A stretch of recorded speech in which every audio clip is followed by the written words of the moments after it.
नमस्कार, स्वागत है आप सभी का। आप देख रहे हैं IBC 24 खबरों के साथ मैं हूं ज्योति सिंह और इस वक्त हमारा खास कार्यक्रम है उम्मीदों की वैक्सीन। जी हां, करीब 6 महीने के बाद कोरोना के कहर से टूट चुकी दुनिया में इसे लेकर मुस्कुराने वाली खबर आई है। जी हां, लंबे इंतजार के बाद रूस ने दुनिया की पहली कोरोना वायरस वैक्सीन का बनाने का दावा कर दिया है।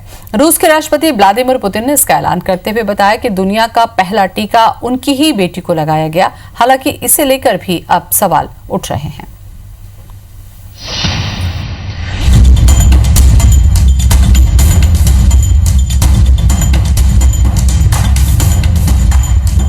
कोरोना के बढ़ते संक्रमण के बीच अब इसकी वैक्सीन को लेकर दुनिया का इंतजार खत्म हो गया है।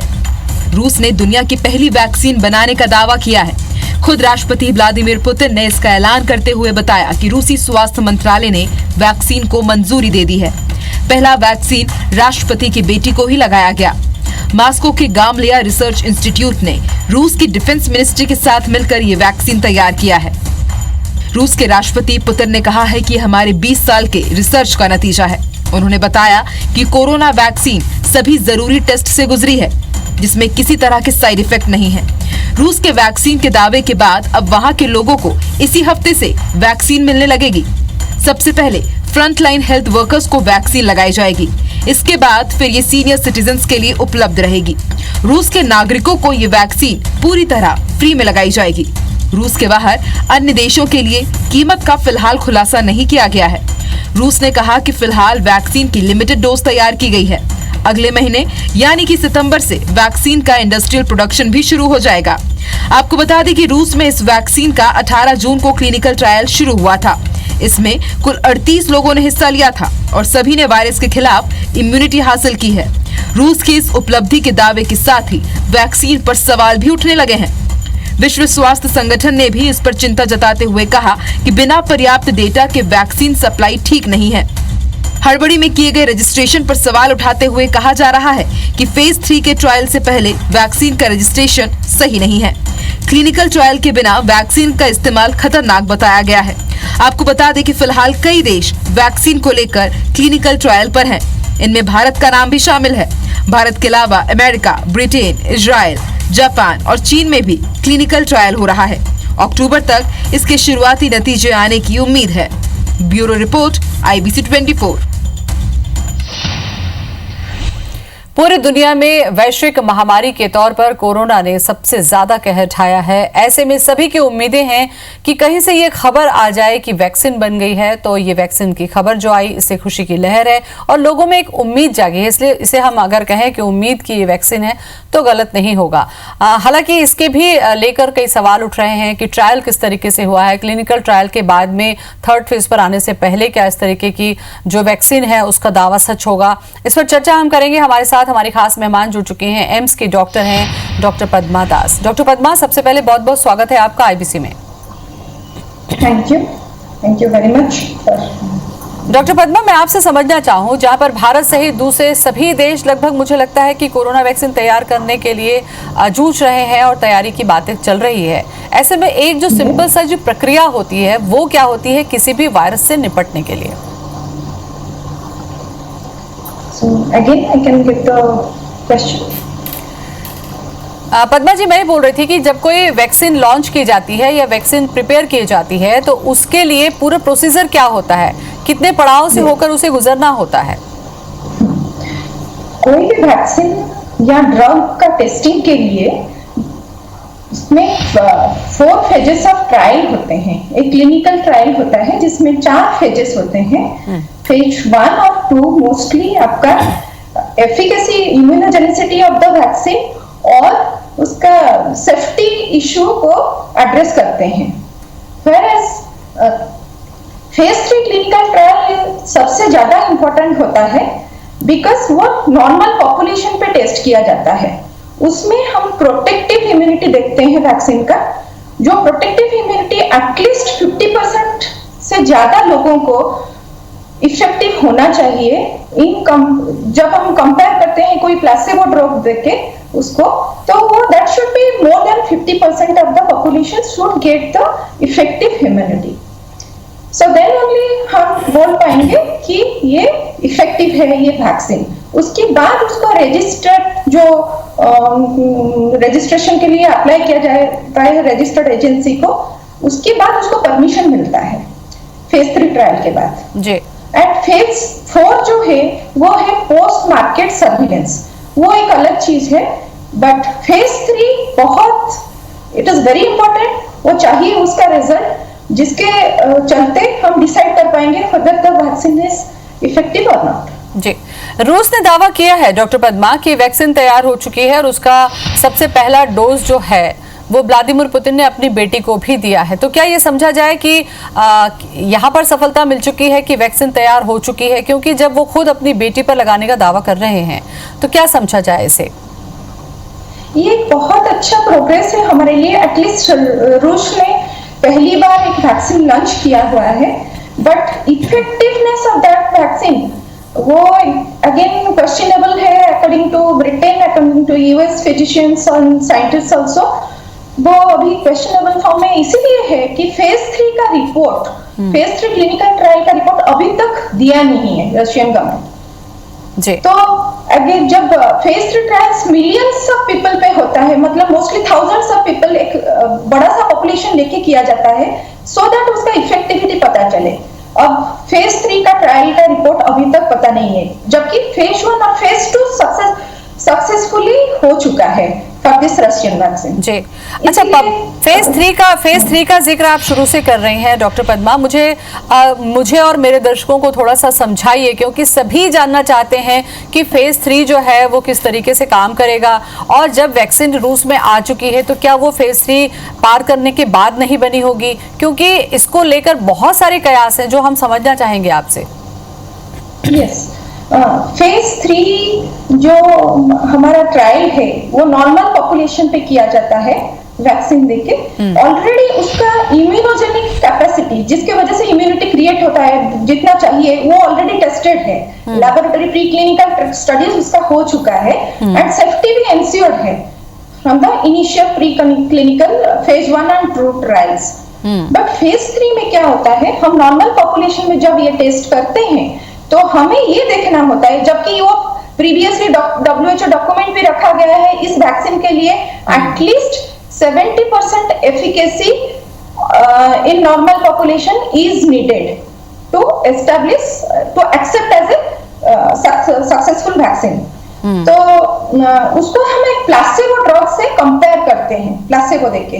Placebo is not a drug, वो एक जस्ट एक कंपैरिजन के लिए रखा जाता है। तो जो पॉपुलेशन प्लासेबो ड्रग्स रिसीव कर रहे हैं और जो पॉपुलेशंस रियल वैक्सीन रिसीव कर रहे हैं, उनमें difference at least 50% of the persons receiving the vaccine should have protective immunity. वो एक पॉपुलेशन बेस्ड ट्रायल है। उसके बाद हम उसको जाके वैक्सीन का एफिकेसी को हम बता पाएंगे कोई रजिस्टर्ड एजेंसी के थ्रू। जी डॉक्टर पद्मा, जैसा कि आपने कहा कि फेज 3 जो होता है बहुत ज्यादा मायने रखता है। एक जो शब्द आपने यूज किया कि बहुत बड़ी संख्या में नॉर्मल पीपल पे यूज किया जाता है, इसका थोड़ा सा और मैं इसको थोड़ा सा और डिस्क्राइब करूं, क्या ये कि जिन लोगों को कोरोना ने संक्रमित नहीं किया है उन लोगों को किया जाता है, या किन लोगों पे किया जाता है? अभी तक हमारी समझ में ये आता है कि जो ट्रायल होता है क्या उन कोरोना पीड़ितों पर होता है, यानी जो कोरोना पेशेंट है ऑलरेडी उन पर होता है। तो थोड़ा सा ये बताएं कि स्टेप बाय स्टेप ये किस तरीके से किया जाता है। पहले तो हम हेल्दी इंडिविजुअल्स पे करेंगे।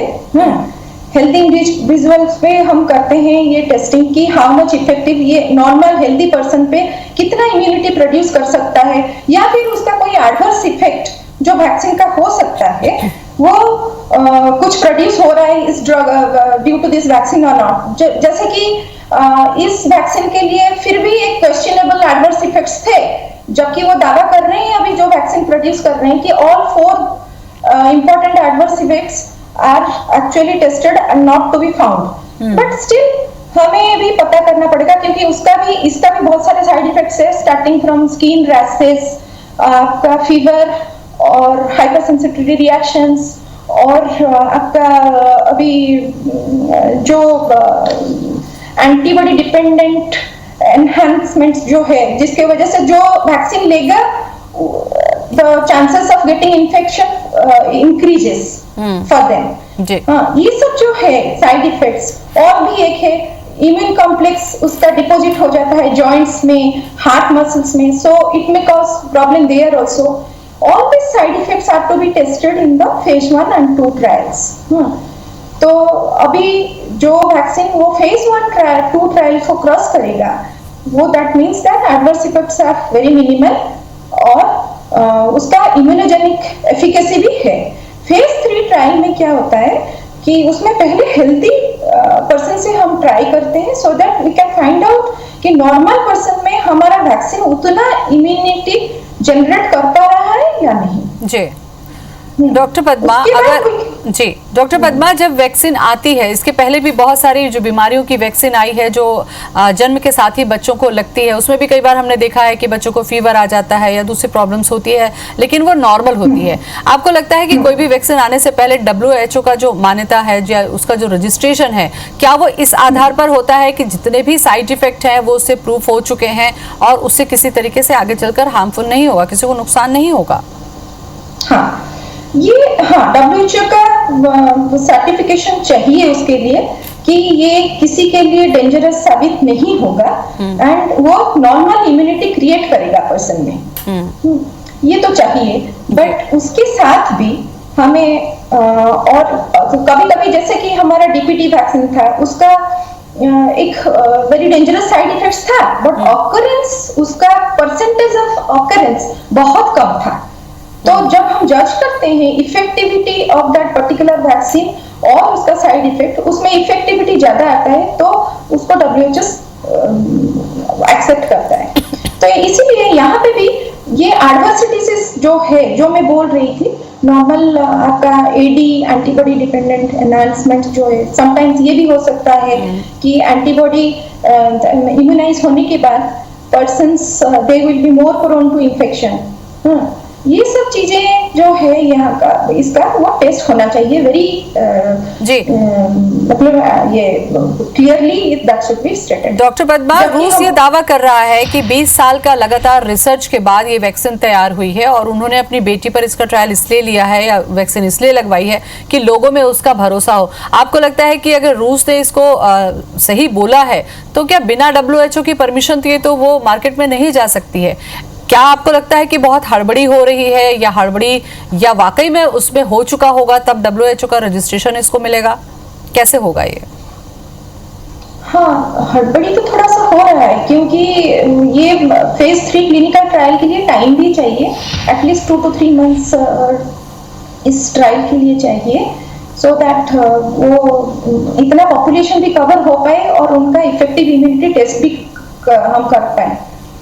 इसके लिए तो चाहिए टाइम. ये तो हड़बड़ी हो रही है, but again it is a pandemic time, it has to be judged by WHO, then whatever it has to be accepted और नॉट.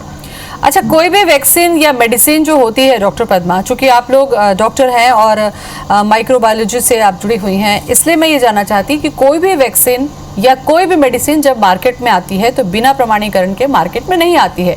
आपको लगता है कि अगर इस तरीके से टेस्टेड ओके भी हो रहा है तो भी मार्केट में आने से पहले उसको तमाम प्रक्रियाओं से गुजरना पड़ेगा? हाँ, बिकॉज कोई भी वैक्सीन को मार्केट में आने से पहले रजिस्टर्ड एजेंसी के थ्रू ही आना पड़ेगा विथ ऑल सर्टिफिकेशंस. बिकॉज अगर बाद में कुछ एडवर्स इफेक्ट्स होते हैं या फिर कोई अनड्यू डिमांड है कि उसका इम्यूनोजेनिसिटी का, वो प्रॉपर्ली टेस्ट होके वो देन उसको पॉपुलेशन में आना चाहिए.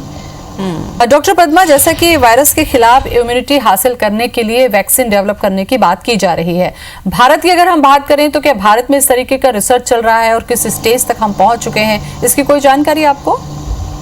हाँ, ICMR ने भारत बायोटेक कंपनी के थ्रू उसके साथ में ही एक वैक्सीन प्रोग्राम लॉन्च किया है जिसका नाम है कोवैक्सीन. उस वैक्सीन का नाम भी रखा गया है और उसका अभी क्लिनिकल ट्रायल चल रहा है. अभी जैसे सपोज था कि अगस्त 15 में वो वैक्सीन लॉन्च होगा, बट उसको थोड़ा डिले किया गया है. अभी उसका फेज 1 ट्रायल कवर हो चुका है, शायद अभी फेज 2 ट्रायल चल रहा है उसका, जिसमें आपका वो डोजिंग, एफिकेसी ये सब डिटरमिन किया जाता है.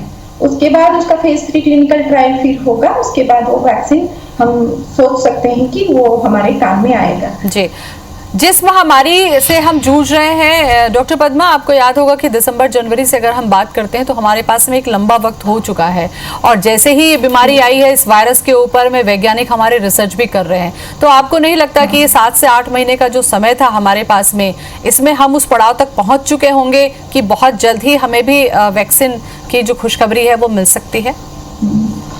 सभी लोग तो बेसब्री से इंतजार कर रहे हैं उस खुशखबरी के लिए कि एटलीस्ट कोई वैक्सीन आए जो हमारे लिए एक लॉन्ग टर्म इम्यूनिटी भी दे। नॉट ये इम्यूनिटी कम शॉर्ट टर्म नहीं होना चाहिए, जैसे कि कोरोना वायरस इन्फेक्शन का खुद का इम्यूनिटी नहीं है इतना, उसका एंटीबॉडी रिस्पांस मोस्टली 90 डेज के लिए रहता है, उसके बाद वो चला जाता है। तो हम ये एक्सपेक्ट करें कि इस तरह का वैक्सीन बने जिसका इम्यूनिटी एटलीस्ट लॉन्ग टर्म रहे, सो दैट हम वैक्सीन लेने के बाद उतने टाइम तक प्रोटेक्टेड रहें।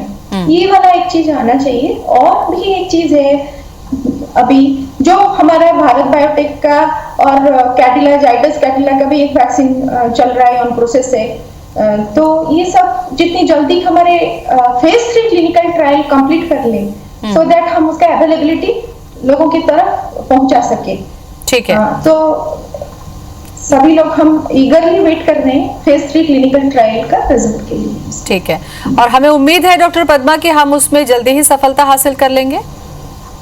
यस, ऑफ कोर्स, क्यों नहीं। अब इतने लोग, इतने कंट्रीज, इतने साइंटिस्ट एंड हमारे इंडिया में भी इतने सारे लोग, अगर they are with all their vigour, they have already going for this vaccine launching, then of course one day will be successful, very nearly that should come also। और उसी एक दिन का हम इंतजार कर रहे हैं। डॉक्टर पद्मा, थोड़ा सा मैं इस वैक्सीन को समझना चाहें कि बहुत सारी ऐसी बीमारी जिसका जिक्र मैंने पहले कहा था कि जिसका एक डोज अगर जन्म के बाद कुछ घंटों में लगा दिया जाए, ऐसे बहुत सारे डोज हैं जो साल में, 1.5 साल में, 4.5 साल में लगते हैं, और उसके बाद में पूरे लाइफ लॉन्ग हम सुरक्षित हो जाते हैं।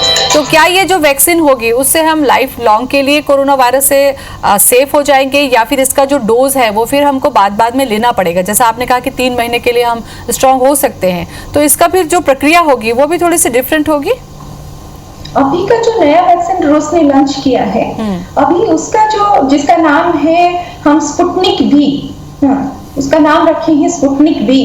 एंड तो इस वैक्सीन का ये दावा है कि वो 2 डोज में लेना पड़ेगा हम लोगों को, एक फर्स्ट डोज, अनदर एक बूस्टर डोज लेना पड़ेगा, जिसका इम्यूनिटी वो बोल रहे हैं कि 2 साल तक रहेगी।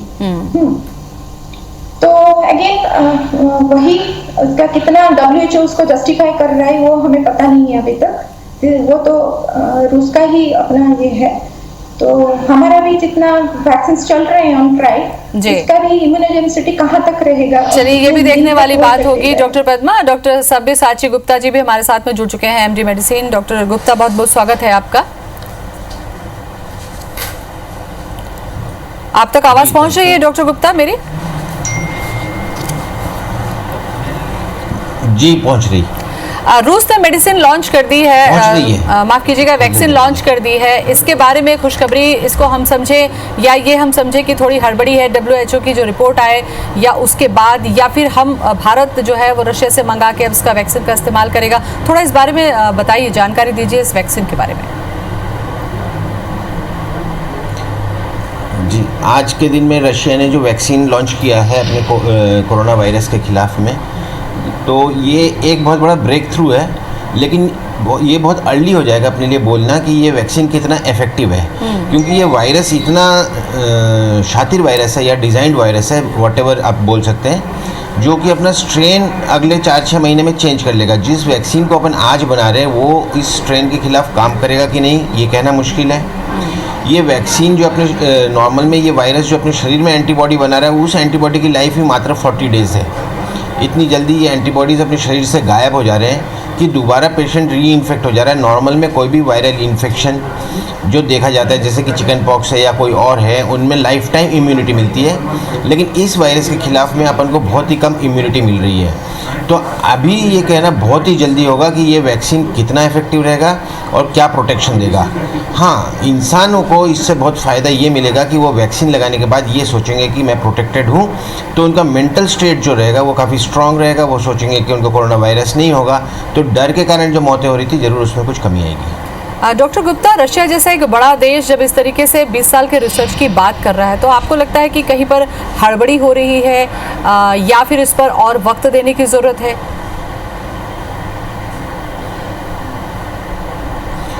जो नॉर्मल प्रोटोकॉल होता है किसी भी एक वैक्सीन को लॉन्च करने का, वो मिनिमम आपको 2 to 3 इयर्स लगता है। अच्छा।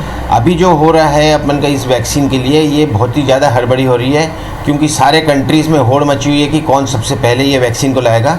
ये वैक्सीन की स्टडी होना और इसका क्या इफेक्टिवनेस है, ये एंटीबॉडी जो बनाएगा वो एंटीबॉडी इस वायरस के खिलाफ कितना काम करेगा और वो कितने दिन तक अपने शरीर में रहेगा, इस पे कहना बहुत मुश्किल है, जब तक कि कम से कम 6 महीने से साल भर तक की स्टडी ना हो अपने पास। और क्या हड़बड़ी में लगाए गए इस वैक्सीन से अगर वक्त हमने नहीं दिया है, तो क्या इसका कोई साइड इफेक्ट भी व्यक्ति को मिल सकता है फिर?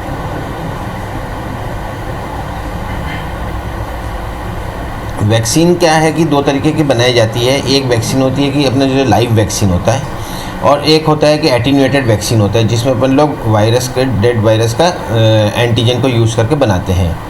जैसे लाइव वैक्सीन अपन किसी में इंजेक्ट करते हैं तो अपने को रिस्क रहती है कि वो बीमारी अपन को हो जाने की। ऑल्दो लाइव वैक्सीन में अपन ये कोशिश करते हैं कि एंटीजेनिसिटी, मतलब उसकी रोग करने की क्षमता कम से कम हो और एंटीबॉडी बनाने की क्षमता बनी रहे उस वायरस में। लेकिन कितने हद तक ये डिज़ाइन कर पाए होंगे इस वायरस को, इस तरीके से वैक्सीन को, ये आज के दिन में कहना बहुत मुश्किल है। कितने लोगों पे भी स्टडी हुई है, ये सारी चीज़ें अभी सामने आई नहीं है। अच्छा, क्लिनिकल ट्रायल का जो प्रोसीजर आपने बताया डॉक्टर गुप्ता, उसमें कितनी ज़रूरत होती है, उसके बाद रजिस्ट्रेशन होकर WHO के ज़रिए वो प्रूफ होता है, इसमें कितना वक्त मिनिमम टू मैक्सिमम लगता है किसी भी वैक्सीन के लिए? प्रॉब्लम क्या आ रहा है इस वायरस के साथ में, जो शुरू से WHO बोला जा रहा है, फर्स्ट उसका ये कहने का था कि ये इंसान से इंसान को फैलता नहीं, फिर ये इंसान से इंसान को फैलने लगा, फिर इनने कहा ड्रॉपलेट में फैलता नहीं, फिर पता चला ड्रॉपलेट में फैलने लगा, अब तो ये एयरबॉर्न फैल रहा है। पहले 1 मीटर तक फैलता था, अब 3 मीटर तक फैल रहा है। इस वैक्सीन के बारे में स्टडी नहीं है। दूसरा सबसे इम्पोर्टेंट चीज़ है कि कोई भी वैक्सीन को लॉन्च करना, अगर US FDA का अप्रूवल लेना है, जिसको अपन गोल्ड स्टैंडर्ड मान के चलते हैं, तो it will take lot of time. मतलब इतनी जल्दी इस वैक्सीन को आप कह ही नहीं सकते हो कि ये इफ़ेक्टिव है कि नहीं है। एक सिंपल सा यही सार्स वैक्सीन, जैसे कोविड वायरस है, इसी तरीके का अपना स्वाइन फ्लू वायरस था। स्वाइन फ्लू वायरस के खिलाफ भी वैक्सीन बना, लेकिन प्रॉब्लम ये हुआ कि साल भर के अंदर स्वाइन फ्लू ने अपना स्ट्रेन चेंज कर लिया। बिल्कुल। तो वो वैक्सीन जो स्वाइन फ्लू के लिए इफेक्टिव 1999 में था, तो 2000 में वो इफेक्टिव नहीं रहा। तो आज कहना बड़ा मुश्किल है कि ये किस स्ट्रेन के खिलाफ बना है, और क्योंकि अभी ये वायरस फुल्ली स्टडीड हो नहीं पाया है, और ये कितना इफेक्टिव रहेगा। जो स्ट्रेन अपने इंडिया में 2 टाइप के स्ट्रेन देखे जा रहे हैं, जो गुजरात और मुंबई में ज़्यादा मॉर्टेलिटी मिल रही है वो अलग स्ट्रेन है, जो MP में है वो अलग स्ट्रेन है। अपना जो वैक्सीन बन रहा है किस स्ट्रेन के खिलाफ बन रहा है और कितना इफेक्टिव है और कितना एंटीबॉडी बनाता है, ये कुछ दिन बाद ही पता चलेगा। चलिए, बहुत अहम जानकारी डॉक्टर सब्यसाची गुप्ता आपने दी, बहुत बहुत धन्यवाद आपका। डॉक्टर पद्मा, आपका भी बहुत बहुत शुक्रिया। तो जब तक कोई वैक्सीन लॉन्च होकर WHO के रजिस्ट्रेशन के माध्यम से आप तक नहीं पहुंचती, तब तक सीधा सा बचाव का तरीका है कि मास्क लगाइए, डिस्टेंस को मेंटेन करिए और सैनिटाइजर का इस्तेमाल करते रहिए। भीड़ भाड़ जगहों में जाने से बचिए, कोरोना आप तक नहीं पहुंचेगा। नमस्कार।